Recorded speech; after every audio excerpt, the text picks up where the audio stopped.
without further ado, we get right into NBA free agency talk. That is pretty much what's going to go down this whole entire episode. But we got to address the elephant in the room, the big topic that is going around all NBA podcasts, all NBA anything.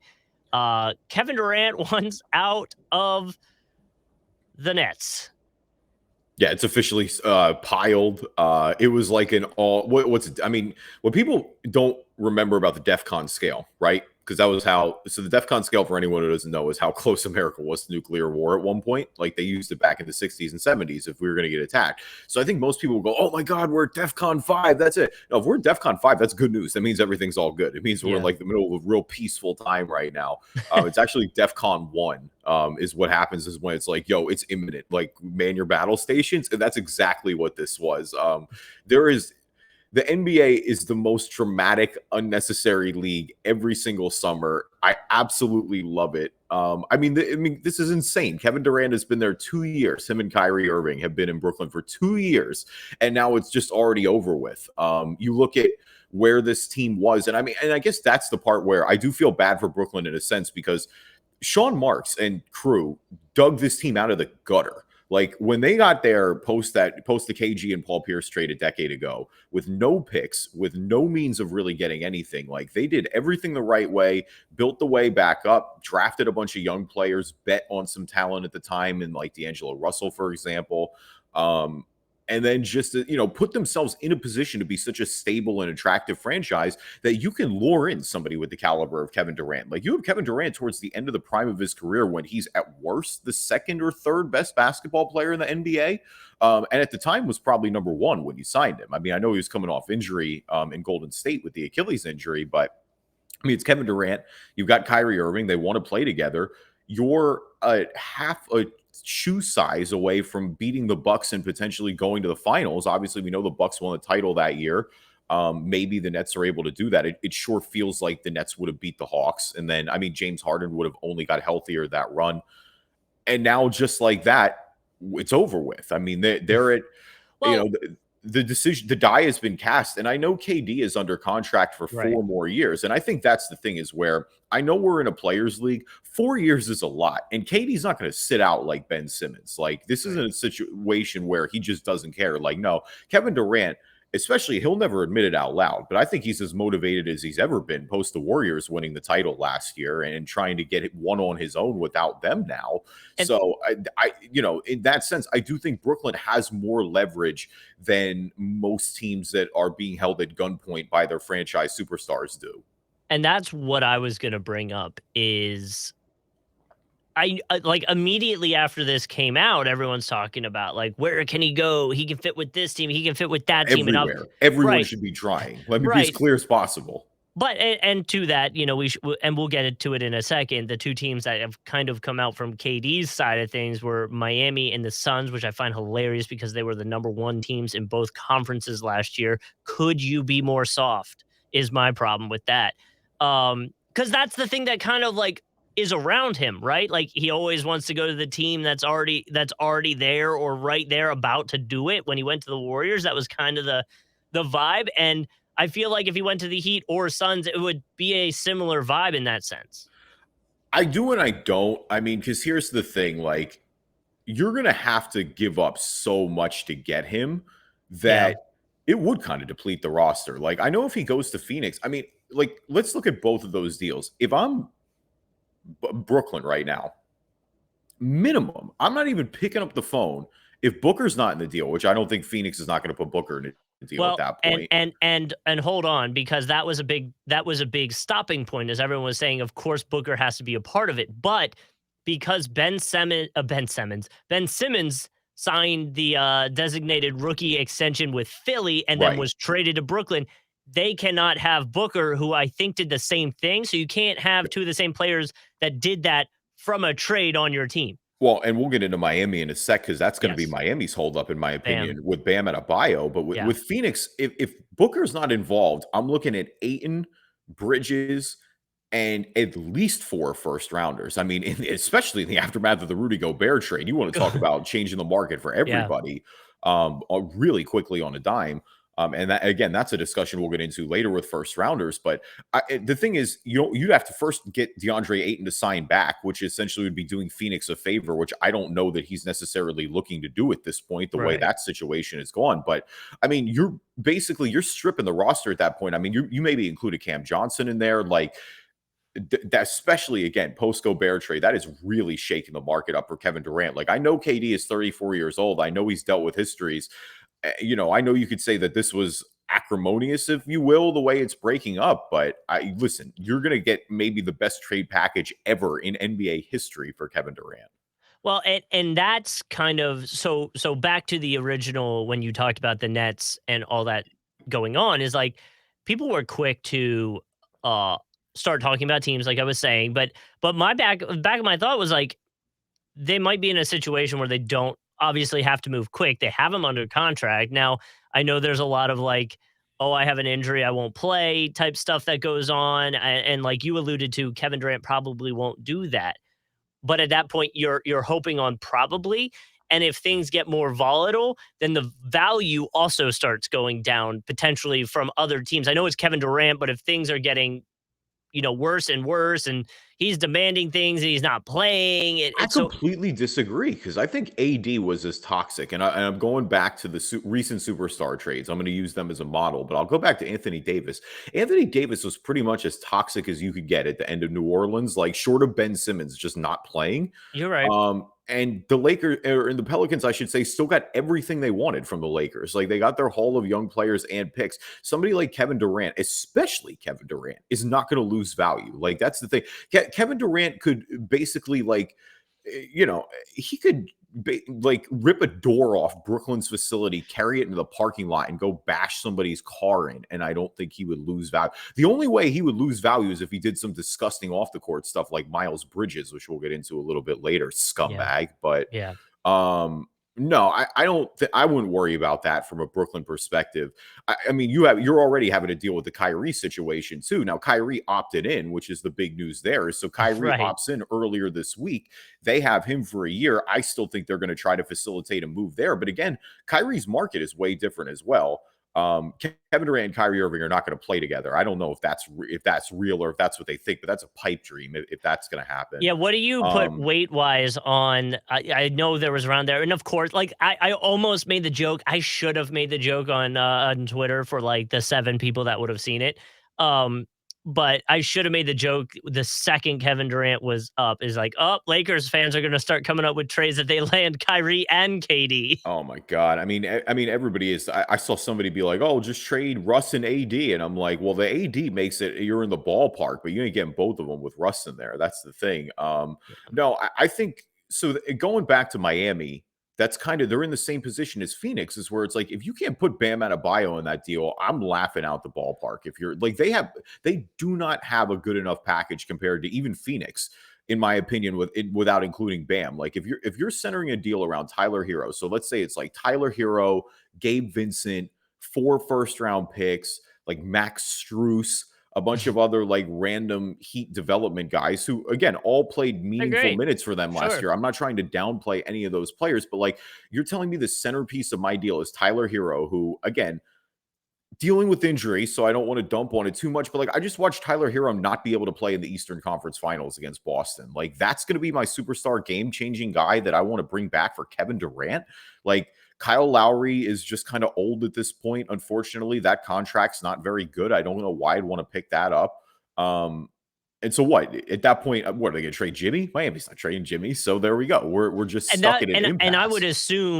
I would assume the reason Kevin Durant wants to be in Miami is to potentially play with Jimmy. Like, Yeah, of that's course. the end goal there. And I would Um, imagine Bam at that point too. Like I think Bam is a big part of right. that as well. And I think if the way for Miami to get in would be to facilitate But a if third you're team somehow, and then that's where you move Bam. You move Bam on a third team, get a really good haul back, and then try to flip that. But again, I still think like if the Brooklyn's saying they want an all-star back, like I know again, Tyler Hero just won 6th man of the year. I don't want to downplay him, but like that's not the centerpiece of return. I'm going like if Phoenix can give me Ayton or Bridges, I like both of them better than Hero at that point. Well, and I would say too, if you're Kevin Durant, your expectation is whatever team you're going to, there's most likely a star who's going to move. But from the Phoenix side, he probably wants to play with Booker. He probably wants to play with Chris Paul. Like those are the guys that I assume is the reason he's interested, and obviously their success is a big part of that as well.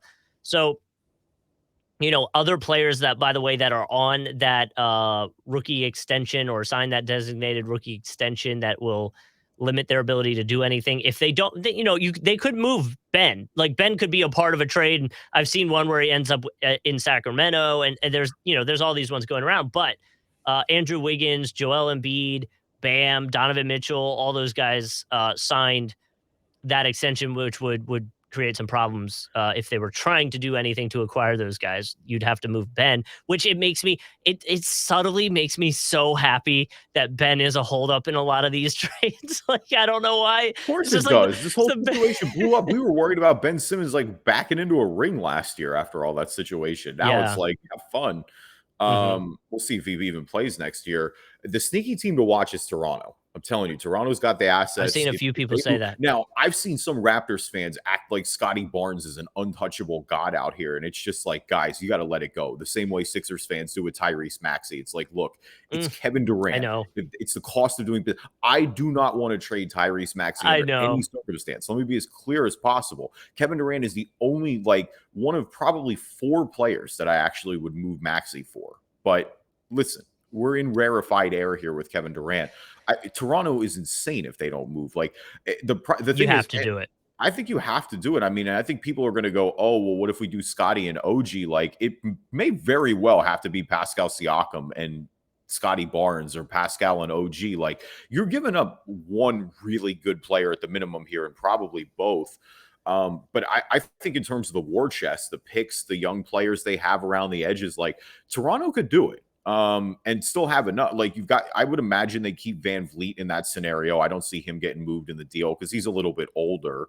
If My you've got, My favorite thing, by the way, if that happened, would be this weird trend of every so often a star going to Toronto, kind of to like not re-image, but like they go there, they go win a ring, and then they go to another team. Like well, do the Kawhi. They go there, they win it, they're the guy, and then and they there's move something to on. be said about Toronto. I mean, again, they put themselves in a position where they have the assets to trade for a player of this caliber. Like that was the thing when Kawhi Leonard went on the market is they had the ability to do it. Like again, there was a big time shakeup with them, and that was a gamble because again, DeRozan was a fan favorite. Like Hmm. it, it looks great, obviously, and I think they have the flexibility and the trust now because that worked out. You win the title, Kawhi chooses to leave on his own. Like it's a best case scenario for everybody, but like that could have very well gone, the way the Boston Isaiah Thomas deal did for a little bit, where it could have failed and kind of gone backwards. I know Boston clearly is fine as a franchise as well, but I think that set them back with free agents at least for a couple of years.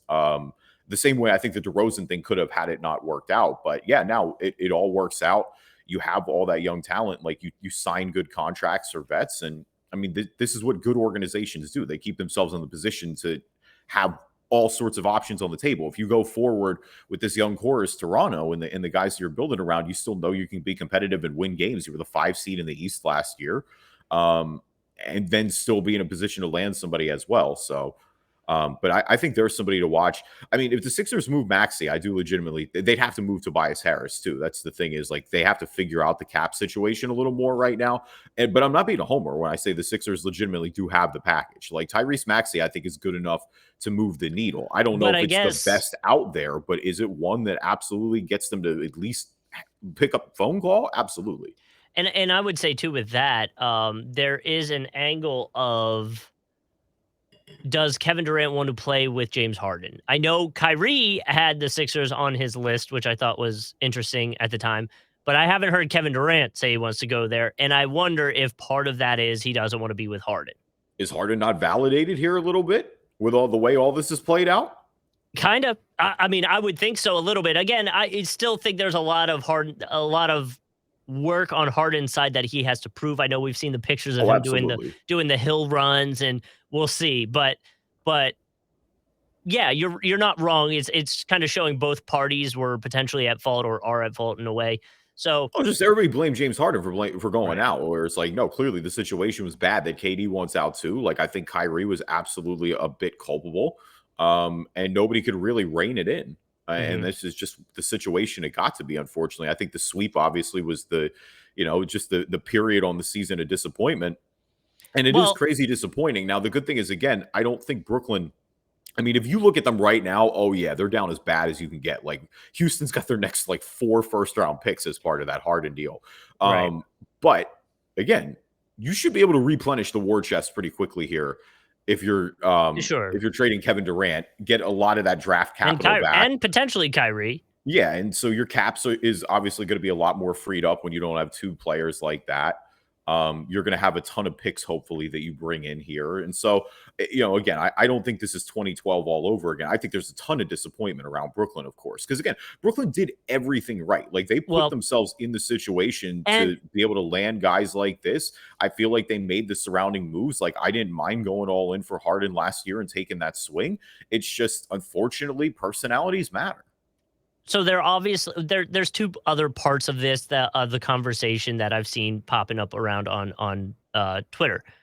We'll get into like the whole just generic to generalize NBA players being soft conversation of always wanting to change teams and stuff like that. I do want to talk about that in a second, but the other thing too is from the Nets standpoint, you got to be a little bit frustrated, right? Like you did everything KD asked you to do. Yeah, I think Like you're super frustrated. I think you've already seen, like, if you believe the reports, like from ownership, that's why they're just done with it. Like the ownership mhm. was prepared to lose them because that's. I mean, if you believe, I think it was in the Daily News, but it was like they were. They liked having the team, and because you're right, there's a lot that they caved on here. Like, I think you would argue Kenny Atkinson, who was a really good coach for them, who we talked about, left because of this situation. Yep. I mean, they basically traded Jared Allen to go sign DeAndre Jordan, which obviously looks like a disaster in hindsight. Like the Nets had a really good young team. I mean, they pushed the Sixers a bunch in the first round. They had made the playoffs. I think Mhm. they lost that series in 5, but like that was all off young talent where it felt like they still had a lot of work to do. You could have added around that roster. Now, I don't think that's the wrong decision, but I think, yeah, when Kevin Durant and Kyrie Irving come here, you imagine that they're going to give you 4 or 5 years commit to winning and try to bring this thing home, not bail out after 2 years. And I And mean, now Kyrie's a wild card. You knew what it is with Kyrie, but with KD, yeah, I don't think you expected KD to want to bail but out like this. and I think now, like, we'll see a little not like a renaissance of it, but I think a little bit of, with LeBron, with KD, when you have a player like that good, that big name, you almost are letting them, in a way, we joke about it with LeBron, decide the teams, make the teams, bring these players No, in you and all are. this. You're letting them GM it. You're letting them dictate it a little And in bit. these two scenarios, it has been a disaster. And so maybe teams use that as like a, hey, we understand this is what you want. We think the team needs something like this. Let's go that, like, you know what I mean? That's how they'll handle those conversations now going forward instead of handing the keys of the team to these star players. But again, they want to play with maybe guys they're familiar with, or players they think they will benefit from. But in these two scenarios, which they created a quote, big three in situations, and both of these were just utter disasters. The Lakers, more specifically on the win column, the Nets, more specifically just in the chemistry type I stuff. don't want to put the Lakers in that combo. See, here's the thing. Like, I feel like that's disrespectful to LeBron and AD. LeBron and AD won a title. Like, I know it was a terrible season last year, but like LeBron and Anthony Davis won a title the first year they played together. Like, they're already it will be a disappointment, I think, in a lot of people's eyes if they don't get back there and they're just Right. permanently down after that they only made it a one and done run. But like, they got a title. Like, it's always validated at the end But of the if day. but if they One is hadn't always better than none. and again, maybe it wasn't LeBron in their ears saying this, but if they hadn't gone for Westbrook and maybe retooled in a different Oh, I agree with way, that too. I think they would have been a yeah, lot better if they retooled a different way. And that's the mistake they made. And that's the risk you take is you have to have that balance. You know who's yeah. having the best time ever in all of this? The Golden State Warriors. Because you know why? They've never had any beef. They were attractive enough to bring KD in. They won titles before and without him. Their core has Could never gotten into arguments with each other. They just shut up, go to work, and win. It's crazy. Like, and I think that's one of the underrated parts of their dynasty is it's like, yo, Steph, Clay, and Dre just genuinely love playing with each other. And there's never any like the yeah. ego has never gotten in the way there. There's never been any, off the court drama with those three. Like they just show up and win. And yeah, you're right. I'm trying to like, is there a debate to be had that LeBron and KD maybe in a way are trying to form these teams? I know there's a lot of people involved, Well, but because of the Warriors and their skill set and their talent level so high, they're feeling they do need these big threes to potentially even compete and beat them. I think they've been doing that for a while though. Like LeBron did that. Like Yeah. when they formed the big three in Miami, that was way before, Steph Curry was a rookie when the big three Yep. in Miami was getting formed. Um, that argument has always been there in the NBA because it just depends with certain situations. So the thing with the Warriors too is that the Warriors drafted all their guys. It's easier to build the big three when you just draft all your guys well. Right. Um, Well, maybe Sometimes the that work out Rockets, works maybe, out. Like obviously, like the Bulls when they had their dynasty, like Michael Jordan was drafted by them, Scottie Pippen and was drafted by them. With the maybe Spurs, the with all their retooling, like those are all drafted guys. Like there's multiple ways to do it. I just think if you're LeBron and KD and you bounced around a little bit from organizations that maybe haven't done that and have missed on draft picks or just aren't as able necessarily to land free agents the way the Los Angeles Lakers and Miami Heat historically have been, then I think there are other ways to do it. And that's what I think they're trying to form there. Like, I mean, even KD with Brooklyn, like Brooklyn, I would argue has been a more successful franchise a lot recently in the past decade, 15, even 20 years when they were back in Jersey going to the finals with Jason Kidd than the Knicks have. But look, that's a Knicks town at the end of the day. Like New York City will always be ruled by the Knicks. And so I do think, you have to get a little more creative at times. and you know, those guys, those stars now are in a position where they don't really have the luxury of trying to build through the draft. They're older, like they don't have a few years to develop. You need guys to win now. So I get it. There's not really like the luxury of trying to build through the draft like you're doing.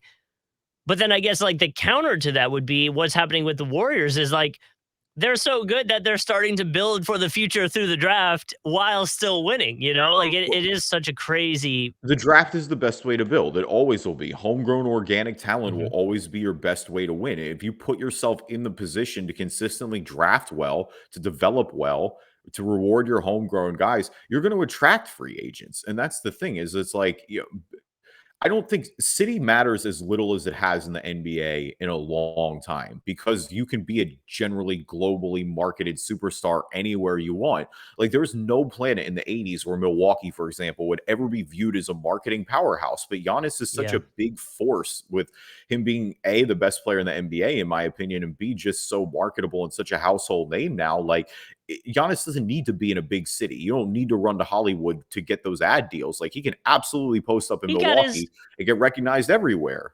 he has his own documentary out on Disney Plus. It actually just dropped the other day. I'm gonna Is probably it watch it doc this or is it a weekend. movie? I thought it was a movie. Oh, maybe it's a movie. I don't know. It's on Disney Plus, but I saw it Yeah. when I was watching Star Wars stuff. So I'll have to go back and watch that because I was very interested to see what it's all about. So Yeah, no, I mean, I'm a little surprised they got it already. I figured it'd be a little later in their careers, but I mean, I get it. Everybody needs content with all the streaming services that are out. I agree, and this is off topic, and we don't have to go down the rabbit hole. But I feel like there should be a rule: one for spoilers, but two for documentaries. Like the actual thing you're doing the documentary about has to be over for a few years before you do the documentary about it, in my opinion. So like, Mhm. I don't want a LeBron documentary until he's retired and like give me a few years. No, well, Like that was the best part about Last Dance is Last right. Dance, it just I mean, A, it was so well produced, but I mean, Last Dance too, I think for us, like, you and I were between 1 and 8 when Michael Jordan won his Mhm. between his first and sixth title. Like, we can recognize, the impact he had on the game and go back and watch those highlights and all that stuff because that's what we do. But I mean, realistically, like our memories of watching Michael Jordan actually play basketball were him in a Wizards uniform at the end of his career. Like that's what we were actually watching. We Oh, were old enough to be doing mine NBA. mine is him on Space Jam. That's like Well, yeah, that's who. Yeah, you're right. So I do remember watching Space Jam. That was a big yeah. deal back in the day, 100%. Yeah. But no, I mean, so that I think that's why Last Dance where it is. But that was kind of my thing with with other sports with Brady and the with the man in the arena. It's like, yeah, I'm going to check it out because some of those are 20 years old at this point. But it's like, like some of these just happen. Like, kind of let it marinate a little bit. Like go Right. back and reflect later on. It Like also there just was depends. It also just depends who you get. You know what I mean? well, and like so this one's not basketball, but like Machine Gun Kelly. I know he's a very polarizing artist for Justin, are you people. watching the Machine Gun Kelly No. documentary? No, but I'm saying he already has one, and it's like, dude, like, come on. And I get it, his angle's a little different, than a normal documentary would take, but it's like, the dude's, like, he's still touring, he's still doing his thing, and I get it, you can tour for a long time, but, like, bro, give me a Nirvana documentary. Give me a you know what I mean? Like, give me a Pearl Jam documentary. I don't want an MGK one right now. Like, if you're going to do an MGK documentary, do it in 20 years after the movement's over, you know? Yeah, or do it like no, I mean you could do it like in the daily blogs and stuff like But that like if we you're can into that. I mean, I guess, but like we got like an Olivia Rodrigo making my first album documentary. It's like, come on. You know what I mean? Like we don't need that. I mean, blame the Zoomers, man. I don't I know. know. I Blame the know. Boomers, actually, but that's for another day. Welcome everybody to the Driving Dish NBA podcast. My name is Kevin Rayfuse. Joining me as always, my co-host Justin Kuzart. The ones who were locked in that gym with me know what it is. They know what I'm about. If you haven't been there with me, ask around. Is this KD? Yeah, yes. Oh, okay. I was like, of course. I knew KD would always go back to the gym. I'm hooping, man. I just want to hoop, and I feel you. Like, but you demanded out of Brooklyn. You know what this is. Yeah, you had to get on your burner Twitter account and fire off your tweets and everything will be fine. Leave us a review on iTunes and come to Philly. Leave us a review on iTunes, good or bad. We'll read I them on the don't know, podcast. man. No. Shut up, I don't Justin. know. Justin. Shut up. Dude, Don't, no, dude, don't. No, no, dude, no, no. our We are not depth going to do this. We our are not going to do this today. This is Kevin effing Durant. I understand. Everyone in the league should be moving to get I the understand. Warriors should be trying to bring KD back. I understand. The problem I have is I feel like the Sixers' main problem is depth. And if you go get Kevin Durant, there's a Oh yeah, good we're giving chance. up all of it. Oh yeah, it's all gone. So the depth will be even worse than what it was. Yeah, and I do like the moves they made generally, but we'll get into that. We're going to talk about the rest of free agency, non-Brooklyn free agency. Now that we're a half hour into the show, we'll also have who's balling, who's falling. So stay tuned for that. In the meantime, leave us a review on iTunes. Go to battle, read them on the podcast. If you're not an Apple user, Google Play Store, Spreaker, Spotify, TuneIn, Amazon Music, anywhere you find a podcast, you can find us. Yes, looking for a subscriber number 40 on our YouTube page. So if you want to be number 40, you can find us Driving Dish NBA podcast on YouTube. Now, a word from our sponsors. So we're going to get into the East trades and free agency stuff first. Kevin, I know you literally told me which team we were going to start with. Miami. Miami. Okay. I was like, I fully forgot what we were going to do. So Miami hasn't done a lot of moves, but I think a lot of that could potentially be because of the Kevin Durant stuff. Well, so we're going through right now for full disclosure, the order. We're going to start with the East before balling and falling, and we're going in regular season wins order. So if you are an Orlando fan, you're out of luck. You're going last today. If you're Miami, congratulations. Welcome to the front of the line. But yeah, Miami, I mean, they've been quiet for the most part. Dwayne Dedmon, 2 years, $9 million. Victor Oladipo, 1 year, $11 million. I'm surprised. The reports are saying that Oladipo is going to go try and get some more years, I think, elsewhere. And I think with all the injuries he's had, that's certainly looking for stability there. But, I mean, Miami was really patient with Oladipo and allowing him to get right. And that's something that paid extreme dividends in the Eastern Conference Finals. He was great for them, especially on the defensive side of the ball. So, yeah, I mean, good signing for them to get him back again. I think he's earned the bump in salary a little bit here. We know what his upside is. And I mean, if he wants to, clearly Miami has done right by him. So I could see why he would want to come back there as well.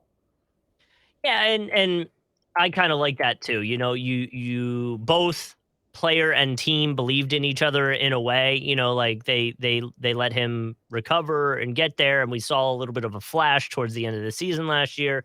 So I like running it back with the Heat as well. I understand trying to get some more money, but I like this move at the end of the day. So Boston's been quiet for the most part, other than a pretty decent sized trade. Boston's brought in Malcolm Brogdon which as soon as the Celtics lost on Twitter, it felt like everyone on earth was like, go get a point guard, go get a point guard, go get a point guard. Well, they got a point guard now. Traded Daniel Tice, Aaron Naismith, Nick Stauskas, Malik Fitz, Jawan Morgan, and a 2023 first round pick.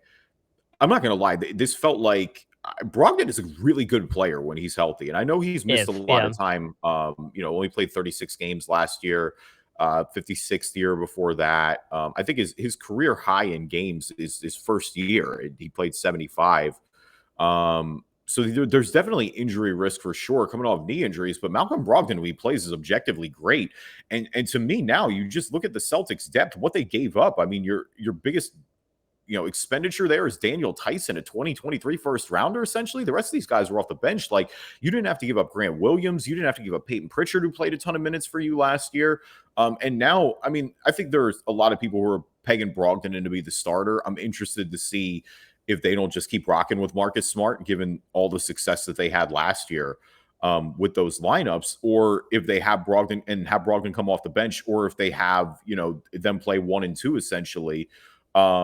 Either way, though, I think this is a phenomenal move for Boston, who is they're trying to improve their depth. And the fact that, again, you got him on the cheap, like, I don't see any downside to this. He's a guy who's going to fit in there right away. You still have Derek White. So the bench was the biggest thing. The bench and the turnovers is what cost them in the finals, right? This certainly seems like a great way to address both of them. And you didn't really give up anything, it feels like. It's a low risk in terms of what you gave up. Like you alluded to, though, I am curious to see how they handle this with Marcus Smart, because I know he's kind of addressed the "you need a real point guard" rumors and various tweets and stuff like that. So I'm interested to see how they do it. He has 3 years left on his contract, set to earn around 22.6 million. And then a little bit less in 2023-24 and 2024-25 seasons. So we'll see where it goes. Again, like you alluded to, as long as he can stay healthy, I like the move. We'll just see if that happens. I mean, my initial reaction as a Sixers fan was, man, I'm so tired of these guys now doing everything right. And I feel like that should make Celtics fans pretty happy. So, Mhm. all right, going to Milwaukee, Javon Carter coming back on a 2-year deal. Wesley Matthews, 1 year. Bobby Portis getting paid 4 years, $49 million. Obviously, a huge fan favorite there, a big part of their championship run and continued success. And then bringing Joe Ingles in, coming off injury, 1 year, $6.5 million. Ingles to me only has upside. If Ingles is completely washed, then so be it. I mean, he is coming off a major injury. He's definitely older at this point, but all he has to really do is go in there and shoot the basketball. Bringing Bobby Portis back is a no-brainer, not just from a fan perspective, but when Giannis is off the floor, he plays a lot of good minutes for them. He's a guy who plays tough, just always seems to be in the right situation. And then Wes Matthews was a good pickup for them. Again, we know what he does at this point, 3-and-D, a lot of veteran leadership. That was a good pickup for them at the deadline. Now they'll get a full season of him. Mhm. Javon Carter played some good minutes for them last year after he came over from Brooklyn. So, again, Milwaukee's not really, changing anything up here. But I think when you look at how their season ended last year, I think there are a lot of people in Milwaukee who go, if Chris Middleton's healthy, we'd have maybe had Right. another real chance to make a run at this. So, Milwaukee, I should say, excuse me, also has spent a lot of their draft capital recently to bring Drew Holiday in. So I don't think that, there's going to be necessarily the big, that big splash anyway with that roster. But yeah, I don't think you really need to. I think you bring back guys that were good last year. Ingles only has upside. So yeah, I completely get running it back from Milwaukee. They're going to be right in the mix to win another title this year. And I like it. We were worried about what was going to happen with Joe Ingles from that injury. So seeing him get another chance, another contract at a potential return is awesome. All right, so going to the Sixers, Houston East, excuse me. Tennille House, 2 years, $8.5 million. PJ Tucker, 3 years, $33.2 million. Trevelin Queen, 2 years, $3.3 million. Look, Joel Embiid said he wants toughness, and they specifically mentioned PJ Tucker against the Miami series, and then they went out and got him. He got picked up by this team from their matchup, right? No, From the playoffs. Go back to Milwaukee too. Like, I think PJ Tucker is a guy who's been on winning teams recently. I mean, with Toronto, everything Embiid said about the Sixers was right in that regard. Now, PJ Tucker is 37 years old at this point. So I think there is a part where I'm like, whoa, 3 years. Like, but I get it. That's the cost of the market right now. And look, the success has been there because recently, so it's hard to argue with it. I promise you the Sixers weren't the only ones trying to get PJ Tucker. You know, No, like I mean Miami that's wanted him back. yeah, Yeah, no, Miami right. definitely wanted him back. So no, bringing in PJ Tucker again, I like what the Sixers have done as just a philosophy. Again, we talked about depth. Like you combo this with getting DeAnthony Melton from Memphis, which I thought was a really good pickup. You bring in PJ Tucker, you bring in Daniel House, who's a guy who I think fits the mold of what they're trying to do. It just feels like already that the bench is better without even doing anything. And here's the reality: like I just don't think the Sixers are done. Like I think it's pretty clear the Sixers are going to try to move off Tobias Harris here at some point. A couple of teams that have been named, but even if you add, like, I don't think you're going to add anything of game breaking note here with Tobias Harris, but even if you get a decent role player there, somebody that can play in the rotation, you look at the bench already. Harden doing all the favors in the world for the Sixers. I mean, Mhm. and again, give James Harden some credit. There are absolutely valid concerns about how good he is anymore and if he's worth that max money. But listen, all he's talked about is saying that, I want to win a championship. We want to compete. I want to win a championship. I want to help this team do as much as possible. Taking 12 million less dollars to help your team go out and It's a get big somebody part like of it. PJ Tucker and get somebody like Daniel House and get, quality bench players that you need to fill out this roster. Yeah, I think you got to feel pretty good about that. We'll see what he does in terms of staying healthy. That's going to be the biggest thing. But if you've got Embiid and with Maxi's emergence, like it feels like you have your top two guys. Like you don't need to really go out and third star hunt. Like I'd much rather them build the roster the way that Boston did, the way that Golden State did, the way that Milwaukee has. Like I think it was clear to me if you watch the whole season, that's what they were missing last year. So yeah, I mean, I'm pretty, again, PJ Tucker's age would be my biggest concern. I'm giving the Sixers more of an eye just because I think they're incomplete. But if this is just, even if nothing else changes, if this is the roster going into next year, I do think it's better. I agree. I agree. I like the toughness that was added, and shout out to James Harden for taking less money because I did not think he was going to do it. Yeah, no, I mean, like seriously, that's an extremely underrated move. It's massive for the franchise. Hmm. All right, Toronto, Chris Boucher, 3 years, 35 and a quarter million. Thad Young coming back, 2-year deal, $16 million. Otto Porter Jr. also coming in from Golden State, 2-year deal off his championship run there. And again, this kind of goes back to what we were talking about earlier. Like these are just the good moves that Toronto makes. Like, I mean, Boucher has certainly earned his money. He was phenomenal for them last year, played a number of minutes. Like he's kind of been a breakout guy over the past 2 years. Thad Young, they brought in post trade deadline. Like Thad Young, we know what he is at this point. He's one of those vets. He's a Swiss Army knife. He dives on loose balls. He makes the right read. Like he's a good guy to have in the locker room. Like there completely makes all the sense in the world to bring Thad Young back. And Otto Porter's the same way. I mean, Otto Porter, I think, he's been all over because he got drafted so high and he was on those Wizards teams. And at first it felt like he was a bust. And then kind of really played into his contract in the playoffs a little bit more. And, now off Golden State, I think Otto Porter, because he was on Golden State in a vet minimum. Like that's the thing. He was, borderline out of the league. And for him to go out and get another contract from Toronto, like I think he sees the opportunity. But like, let me be as clear as possible. Otto Porter is still a good player. Like Hmm. we saw what he did for Golden State last year. Like I'm always a big believer in rotation guys who play big minutes on championship teams. So, another really solid offseason from Masai Ujiri. And that's what it feels like. You got a bunch of rotation guys, and Toronto continues to have depth and be so impressive and Well, just guys are going to get better too. Like Scotty yeah. Barnes is going to get better. Like Pascal Siakam is still there coming off his best season of his career. Fred VanVleet is there. Like they're going to compete. I don't know again still if they, depending how well their depth is and I guess what level Siakam, if he has a higher gear in him to get even higher up there in the NBA charts. But um they're going to be competitive if nothing else, and obviously extremely well coached by Nick Nurse. And sleeper KD team. I mean, that's the thing is it's like I still feel like they're looming a little bit as well. All right, Chicago, Zach LaVine coming back 5 years, $215.2 million. Hey. Derrick Jones Jr. also coming back 2 years, 6.6 mil, and then bringing in Andre Drummond as well on a 2 year, $6.6 million deal. Obviously, let's just get right into LaVine. That's the main part here. We knew he was going to test free agency. He was pretty clear about that, but it would have been malpractice for Chicago to not give him the max contract that he deserved. Like, again, I know there are a little bit of injury risk with the multiple knee injuries, but you Hmm. got to bring Zach LaVine back. When this team was healthy, you saw what they were doing at the beginning of last year. He and DeRozan fit way better than I think anybody expected. And, look, Chicago in the past year or so, with all the money they've spent, they've said they want to win basketball games. To me, it would be really, the antithesis of that point if you let Zach LaVine walk. Like, this is what you traded him for. He's giving you what you needed, and good job by them getting their going out and get him back and locked up and a big part of this franchise for the future. And they're like one of the teams that I'm most curious about because they started off so hot last year and then really faltered out. And I know a lot of that had to do with injuries, but it was like, were they going to run it back again and see what's up? Or are they going to, rebrand and maybe trade away some of the bigger name guys they have on the team that have some value to get younger or what? And it looks like they're going to try to run it back again with some added little bit of depth pieces here and there. Yeah, the biggest thing is you just hope Lonzo Ball can play. Right. I mean, that's my biggest concern too, like way more than Levine.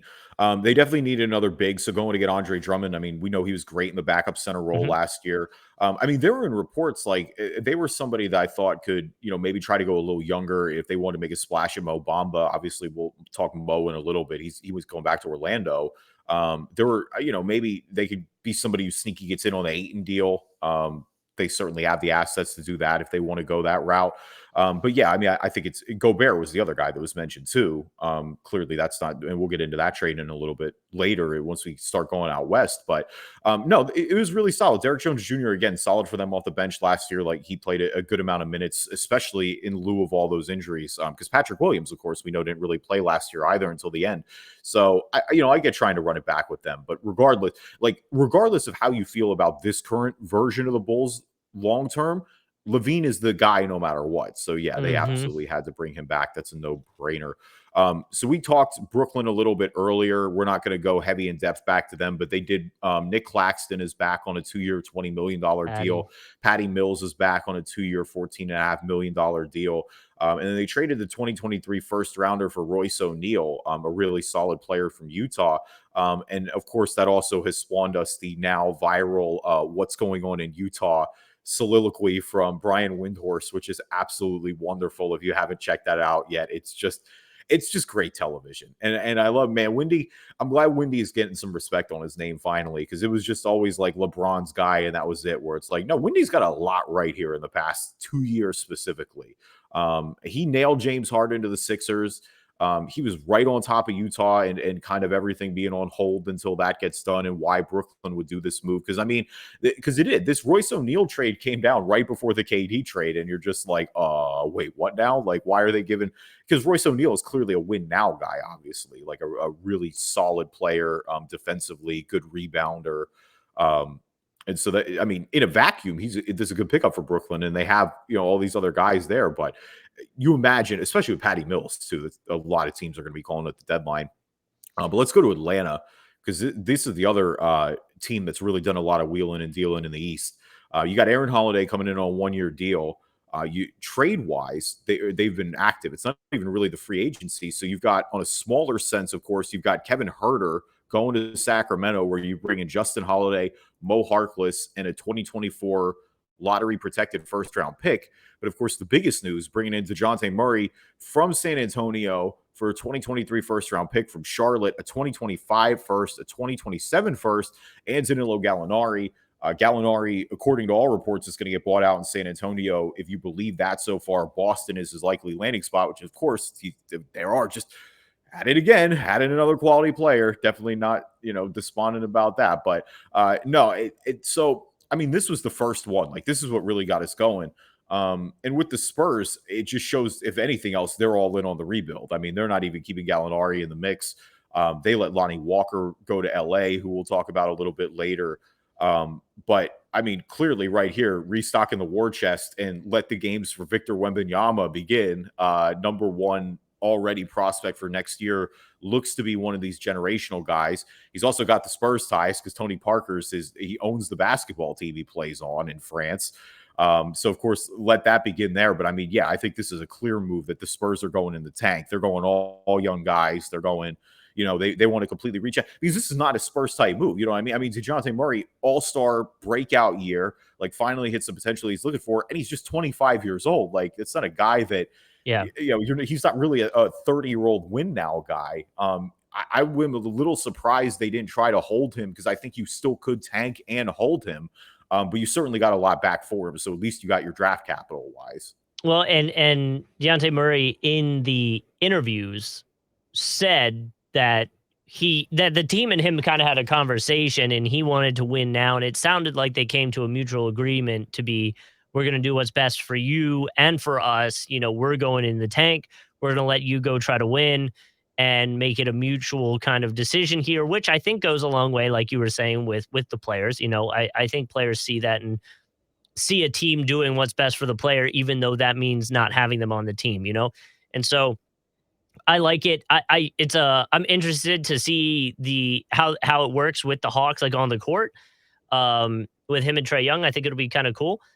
Kevin Herter, you know, kind of flamed out a little bit in the playoffs last year against the Heat. They were, his numbers were a little lower, so maybe the Hawks felt it was time to move on. And then I guess between him, Trey, and Deontay Murray, if that was going to be the way it was going, that would be kind of you'd have a lot of guys out there. So, well, and for Atlanta, I mean, you look at the roster, right, and what John Collins was a guy who got floated in all these deals. The fact that they could keep him here in the mix, you've got DeAndre Hunter still, you've got Okongwu. Now, to me, it's just about, I mean, Trey Young and DeJounte Murray both averaged 20 and 8 last year. Two of the only guys in the league to do that. I mean, and more importantly, I think Murray's a significantly better defender. Like Trey is an elite all-time offensive player. We know he's not a great defender at all, where I think Murray, I mean, led the league in steals last year. I think he's going to help clean a lot of that up. Now, there's going to definitely be an adjustment period, I think, here for sure. With both of these guys have been Super Bowl dominant, so I think that's having what to I'm learn to thinking play with too, each yeah. other is going to take some time. I don't think Atlanta is going to come out of the gate sprinting here, but I think with the upside here, this is a no brainer for Atlanta. If you want to turn this team's if you want to turn it up there, in my opinion, and give them a higher ceiling, like Murray showed that he has all-star potential last year. Like and again, just still 25 years old. I think it's the type of deal where you absolutely go all in. You give up the draft capital for a guy who's that young and you worry about the fit. Like worst case, if the fit doesn't work, they still both should have a pretty good amount of value. But I'm a big believer in you put the talent together and guys that are that good will figure it out. Like I think they will figure it out here in Atlanta. Yeah, I agree. I like it. So going now to Cleveland, Robin Lopez on a 1-year deal. Ricky Rubio coming back 3 years, $18.4 million. I mean, Ricky Rubio was great there until he got hurt and then obviously just became, victim of a trade because, you need to get somebody that can help you win now with the Karis LeVert trade. But now bringing him back in, I mean, it seemed like he wanted to be there. Everybody was showing that clip of Darius Garland and Ricky Rubio post-game one time. And, again, post-injury, it's good to see him get that contract and kind of be the veteran. Like when you look at this young core, you need a couple of those guys in the locker room. It's been, pretty obvious that Ricky Rubio wants to be that for Cleveland. I think the fact that they traded him and instantly went right back for him and were like, hey, we come back, please. Like you're a big part of what we want here. I think that's a good move for Cleveland. And I think if nothing else for the locker room, but let it be clear, like he was a good player on the court last year too, before he got hurt. Like he was playing a lot of good minutes for them. Yeah, I like Rubio coming back. It seems like they haven't done much again with Cleveland because they kind of have their core. They're ready to go. Let's just see it healthy, Yeah, so Charlotte is been the quietest team in the league, essentially. They haven't done anything. They also, it's Miles Bridges. Like Miles Bridges was going to be their big move if they were going to bring him back in. He was in line for that contract, and now Miles Bridges is facing felony domestic assault charges. Yep. Brutal images online of his girlfriend, who apparently, according to police report, he choked out in front of their children and assaulted.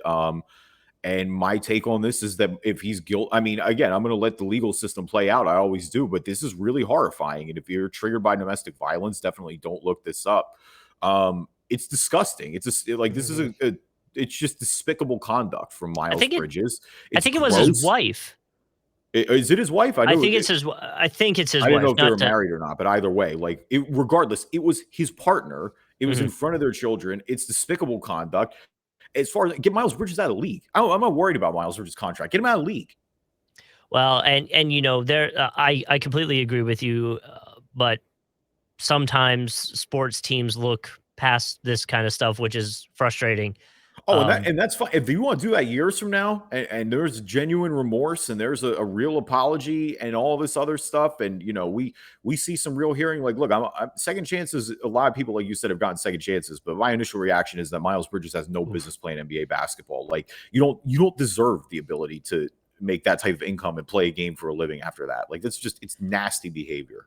And there is a story, a Reddit story going around out of this that's actually going to be. I'm going to have it on our Ballin' and Fallin' feature, so a little foreshadowing to when we get to that point. All right, we'll get back to that a little bit, scumbag. All right, New York Knicks, Isaiah Hartenstein, 2 years, $16 million. Mitchell Robinson, 4 years, $60 million, and of course the bigger one, Jalen Brunson, which we talked a little bit about last week, 4 years, $104 million. They also have 2 second rounders via shipping Nerlens Noel and Alec Burks out to Detroit in order to kind of free up the space there.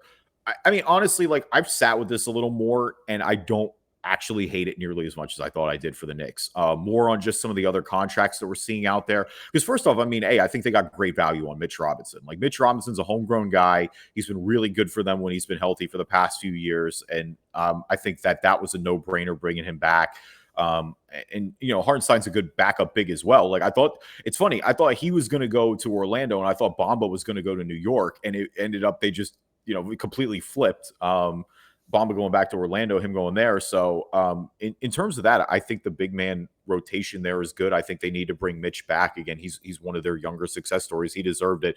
Brunson is getting a lot of money for sure. Like I think you see $104 million and you go, whoa, what is going on here? Is Jalen Brunson this good?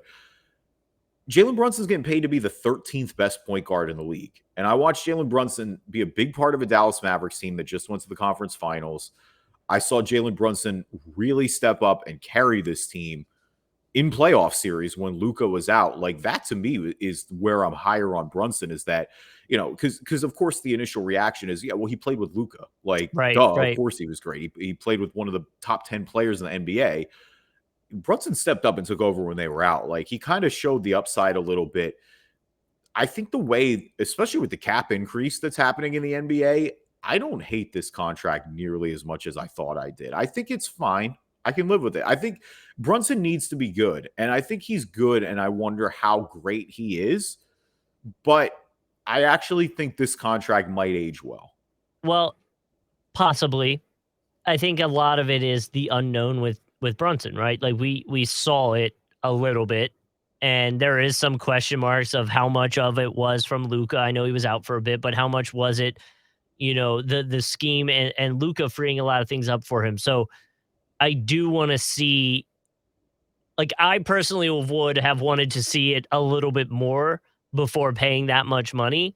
But if that was the value and that was the market, then that's just what it was. Oh yeah, I mean, look, they were going all in. I mean, the Knicks, Well, they definitely went the for Knicks it. tampered their rear ends off. So You're Lord probably knows gonna it was get in trouble for that, honestly, right? Yeah, probably. They had that fake meeting with Dallas to try to go back at it. It was so obvious, which again, I think everybody in the NBA tampers. So I guess that's kind of one of my things is where it's like, are we really about to dock teams? Because I know we saw it last year. Miami and who was it? Milwaukee got docked for tampering. Yeah, I think so. I'm Yeah, blanking on the other team.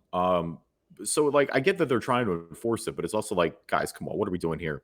yeah. Washington, DeLon Wright, 2 years, $16 million deal. Bradley Beal coming back, 5 years, $251 million. Opting into that max deal, officially killing every Bradley Beal rumor, essentially. Finally, it's been years of them.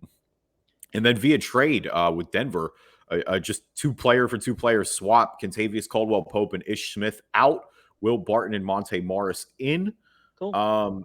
I mean, in a vacuum, I like these moves. Like Will Barton was solid last year for Denver, I should say. He essentially had to be. I mean, it felt like he was their 2 option for a lot of the season, given just all the injuries there. But Monte Morris played a lot of good minutes for them as well. So I get those are guys that will help the roster in its short term. You've got Kuzma there still as well. It kind of fit the timeline a little bit with the young guys. Like it's not too ridiculous. Because that's where you're really hoping breaks out, right? Like you want some of these younger guys to step up here. Hakimura is the biggest example. And with Brad Beal, you've got your superstar back. Now, full disclosure, these max contracts are crazy, man. Because like I do think there are levels to it. I don't think there's any planet where Bradley Beal is going to be worth that much money in the last year of that contract. Like I think that is already hilariously bad. And Bradley Beal is an objectively what top 25 player probably in the NBA. Probably, yeah. I think he's a lot closer to 25 than 10. And I guess that's my point is like I'm struggling to give that type of money to non-top 10 guys. And I think But that's where that's the NBA just is kind of in an interesting spot with the homegrown, with the amount of money that you can get because it is. I mean, Bradley Beal, if he stinks, is going to totally ruin Washington's books in a couple of years. mhm. Now, I think if you're Washington, you also have to keep him, and because he's your, I mean, he's your franchise guy, especially when John Wall left. Like you don't let somebody that talented walk for nothing either. And maybe later on in the contract, if he's still playing well, it's not going to be a big deal. But I mean, I don't know. Like we got the Brad Beal show last year, and they didn't really do anything. And that was kind of my thinking is and I think that's why there's always so much conversation of Bradley Beal going to a different team is because he's on a team that's just not performing, and it's like at what point are you going to change something up or develop talent enough around him to be competitive, and maybe they'll get there. But man, it feels like shout out to Brad Beal for being so loyal Oh, get your to money. No, no, no. Look, yeah, Brad wanted to get paid, and he got paid. Like, look, I'll yeah, never hate on that. Like, stay with the squad if this is what he wants to do. Again, some guys are like that. They just want to be with their, he's loyal. certain time. If he's happy in DC, if he's comfortable in DC, I completely understand that. DC is a great city.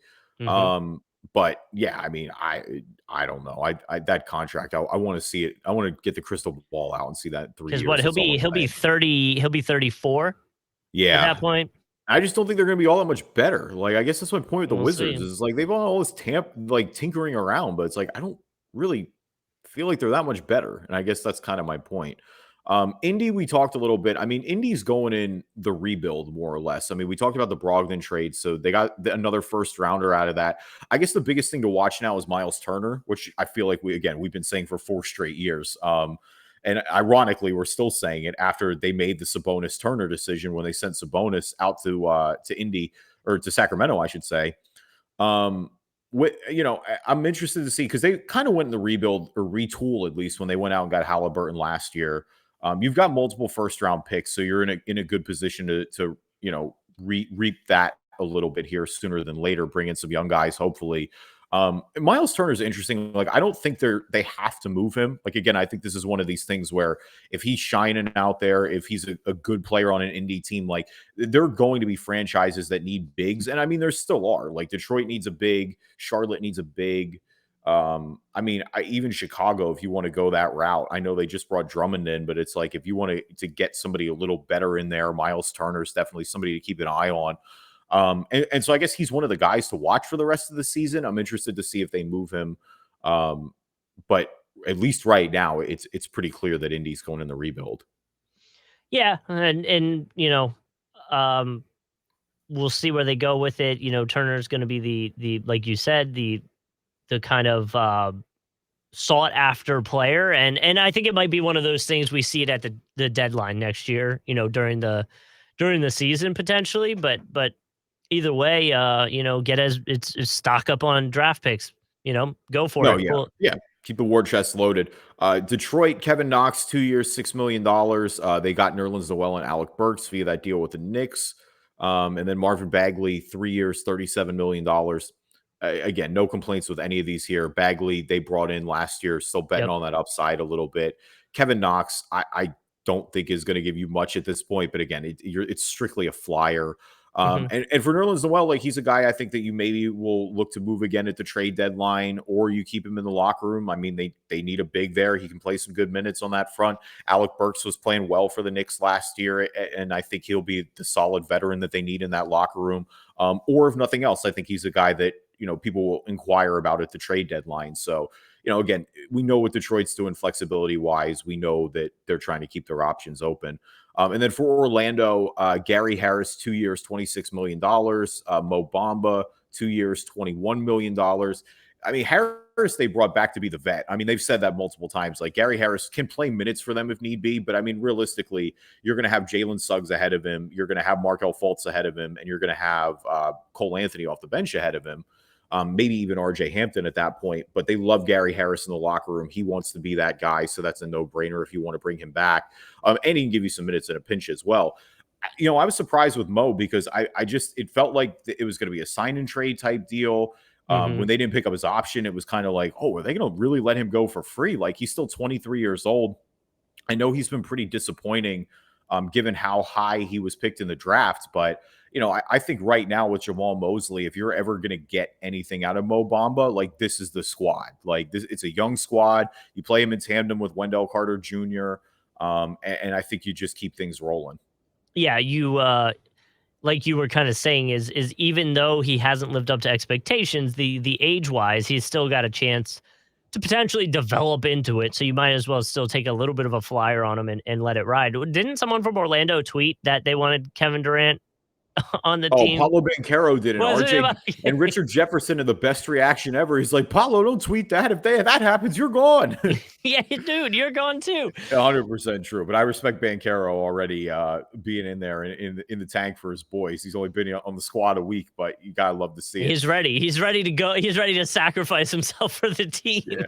All right, who's balling? Who's falling? Our NBA version of the stock market. We always like to start with the good before the bad. So balling for me this week is our guy Brett Brown back in the league as an assistant again in San Antonio under Mhm. Pop. Of course, that's where he got his start. Look, man. I mean, Brett's been through a lot. Like, there is a little like comedy in the sense that he's going through another rebuild almost. Like San Antonio, we know is going to basically be in the tank this year. And so, it's like it's 2013 all over again. But no, I mean, I'll always have a soft spot for Brett. He did a great job here in Philly, Could he especially given the circumstances. And hopefully, he gets another head coaching look again one day. I well, think he deserves it on a team that was a little less that had like what's the I'm blanking on the word right now, but they elicited a number of strong opinions. The process Sixers mhm, did, and so I'd yeah. like to see Brett maybe get a little bit of a chance on a team that's less like mercurial, if you will. Well, and I wonder if maybe there was or is some talk about whenever Pop does decide to retire, he'll be right there ready to go. Could very well be. Lord knows he's got experience with young teams. So, Mhm. all right, who's balling with you this week? Ballin' for me is the Charlotte Hornets subreddit page. After everything that happened, they came out and started a little subtopic that was essentially about donating money to a shelter for domestic abuse violence victims. And the person running it, their Reddit page name is Watch the Boom. If anybody's interested. And last night when I was reading it, the person had done two edits to the post and said that Safe Alliance is who they went through, reached back out to them and said thank you for all that they've done. As of 5 hours after posting it, they had already donated around $1,500. And the person on this post put out there, this was before it went to number one on the main NBA Reddit page. So I would imagine more happened after that. Yeah. Um, and then they put in there that if anybody's interested in donating and has it from this group, the Safe Alliance wanted them to put the mention fan group in the donation. That way they can track where it's all coming from and make sure that people are getting the correct shout outs. Yeah, no, absolutely. Good, super admirable effort there. Again, and definitely check that link out. Um, call police if you know anyone affected by domestic violence as well. It's no joke. It affects a lot of people. All right. Fallen for me is Jaren Jackson Jr. Stress fracture in his foot, 4 to 6 months. He's out. Pretty tough break for the Grizzlies, no pun intended. Just because of the timing of this stinks a little bit. You're in the off season, so at least you can take some solace in the first 3-ish months of this injury are going to kind of be during, training camp time, preseason time. But I mean, realistically, like I think you have to brace yourself a little bit here if you're Memphis with at least the first quarter-ish of the season, that you're going to be without him, that you're going to be, yeah. I mean, it's a really tough situation. realistically, I don't expect to see him again. I'm not doctored, so it could be 4 to 6 months. But I mean, there's a chance where he doesn't play until like December. Maybe we're seeing him around Christmas. So I think the Grizzlies will be fine. They have plenty of depth. Like, I mean, Lord knows how good they were without Ja last year. We'll see if they could replicate that without Jaren Jackson Jr. But yeah, we definitely hope to see him back here sooner than later. Well, and from a Grizzlies fan standpoint, at this point, because of how well you did last year, I think next year's expectations is a deep run in the playoffs. So I think from a regular season standpoint, it's positioning at that point. Like just make sure you're making it into the playoffs so that you can make a run. So obviously they'll need him on the court to win some games, but I don't think it'll fully matter until we're getting closer to the playoffs for them, at least. Yeah, 100%. That's what, like you said. Yeah, absolutely. As long as he's in. And by the way, we didn't talk about it. Memphis could make a great Kevin Durant package too. Like, let me be as clear as possible. Memphis has the pieces. Ja posted about it. But it's like you're not going to give up Ja. But between Desmond Bane, between Jaren Jackson Jr., between Dylan Brooks, between Brandon Clark, between all the first rounders they have, like there are guys that you could give up. They could have a better package than a lot of other teams could, put it that way. They're again though nice for Memphis. You have the flexibility to do both. All right, who's fallen for you this week? Fallen for me, Andrew Bogut, trying to what I assume was a joke about Kendall Jenner and Devin Booker breaking up. I don't really even want to say what he said, but just made jokes about how she's been around the NBA and tried to joke that she was a free agent again. Wasn't well received, obviously, and it's like, Andrew Bogut, what are you doing? No, he's being a troll. He's being alt-right. He's being a right troll, essentially. I mean, that's what he's been kind of doing post a little. I mean, he's back in Australia. I know that for sure. But this is kind of what he's been doing for a little bit now, right? Yeah, he's got some kind of podcast. Once I realized what he was doing, like, so he issued it wasn't an apology. Like he quote tweeted people upset about him as an issue of apology, but then turned it on to troll them a little bit and promote his podcast. So it seems like he's just promoting his podcast. All right. Thumbs down. Yeah, thumbs down for me on the video stream. So full disclosure here, we were going to do this entire free agency episode and we still have the whole Western Conference to talk about, but we are an hour and 7 minutes into this episode. So we're going to stop it right here and make this a 2-part episode. Yeah, we're going to have to. So thank you everybody for listening to this first part of the episode of the Drive and Dish NBA podcast. We appreciate you guys as always. Again, we are going to be recording like literally right now after this, the Western part. With all our West free agency thoughts and all that fun stuff. So stay tuned for that. That is coming. We have a whole lot to talk about with the Rudy Gobert trade, a ton to talk about in terms of what is the value of a first rounder in the NBA anymore. A couple of other moves there as well. So we did not ignore the Western Conference, but full disclosure, like we're not going to have a 2-hour pod for you. We are going to split it up here a little. We're not Joe Rogan out here trying to drop 4-hour episodes. I mean, look, 2 is like, I would have to go back. I wonder what the longest was, because last one was long too. We hit an hour 15 last time, and it felt like we had a lot of talk. And this one would easily go 2 hours. Like if we kept rolling right now, like we easily have another hour of content. Yeah. And so I have to go in the archives because I feel like we've had like one super long one. Maybe some of those early season previews, but I'll do that later. Anyway, though, find the podcast anywhere. Leave us a review on iTunes, good or bad. I'll read them. Google Play Store, Stitcher, Spreaker, Spotify, TuneIn, iHeart, Amazon Music, anywhere. Again, you can find a podcast no matter where you are. You can find us. Yep, and find us on YouTube. We're looking for subscriber number 40. And if you want to be that subscriber, hit us up YouTube. Just search Drive and Dish NBA.